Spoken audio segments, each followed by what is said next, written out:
There are many challenges, but I'm actually fairly optimistic about the U.S. economy. We've come through this dreadful period of the crash of '08 and the subsequent recession. We aren't there yet. We still have slow growth and quite high unemployment, but we do seem to be recovering, and despite all of the bad economic policy that we've had recently, we've reduced our budget deficit, I think, too fast, and put a lot of drag on the economy, but we are coming through. The challenges are more political, I think. Our system is a two-party system, extremely polarized at the moment. And that can work in a parliamentary democracy. It works badly in our Constitution, where we have a strict separation of powers. And it really requires cooperation across party lines. We used to have that. We used to have moderate Republicans and conservative Democrats, and they would work together to get things done. That's much less true than it used to be. The parties have moved apart. The center has largely disappeared. So building compromises across party lines has become extremely difficult. And for that reason, we are mired in gridlock at the moment. The problem is not that we're doing the wrong thing. The problem is we aren't doing anything.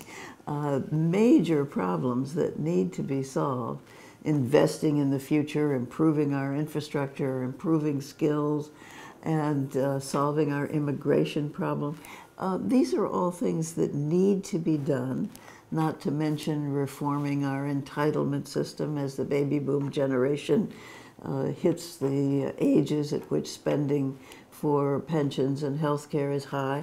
All of those things need to be addressed, but we aren't doing it because there is gridlock in the political system. President Obama has just released his budget proposal.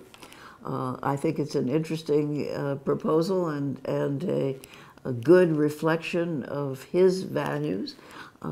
I support most of the things in it, which are more spending for improving skills and for substantial investment in infrastructure. We need those things, but they aren't likely to happen. The president's budget will be debated in the Congress, but the gridlock is such that it will not be seriously considered as a whole budget. Some pieces of it might gain bipartisan support, but it is largely a document setting out a wish list of good things that a Democratic president supports, rather than something that will actually pass the Congress. I'm quite actively optimistic about the strength and resilience of the U.S. economy. We've come through a lot of shocks and problems, and we seem to keep going. That's not a universally held view. Larry Summers, whom I greatly respect, and Paul Krugman are now saying we're in a period of secular stagnation. I doubt it. We've had gloom and doom scenarios like that before, quite a few of them, and it generally doesn't happen. The economy soldiers on despite predictions of stagnation. But from a policy point of view, I think it doesn't matter. The things that we should be doing to grow the economy, to improve our prospects, are things like investing in modernizing our infrastructure, which we badly need to do, and investing in the skills of our population, which badly need upgrading to play on the world scene successfully. That's true in the UK, it's true in other places. But we need to do those things to grow our economy for the future and to improve the prospects of good jobs, whether we're in stagnation or not.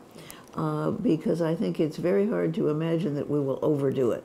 If we do overdo it, we get a booming economy and we get inflation again. Well, we know how to cope with that. That's not so hard. I think we'd be lucky if that happened.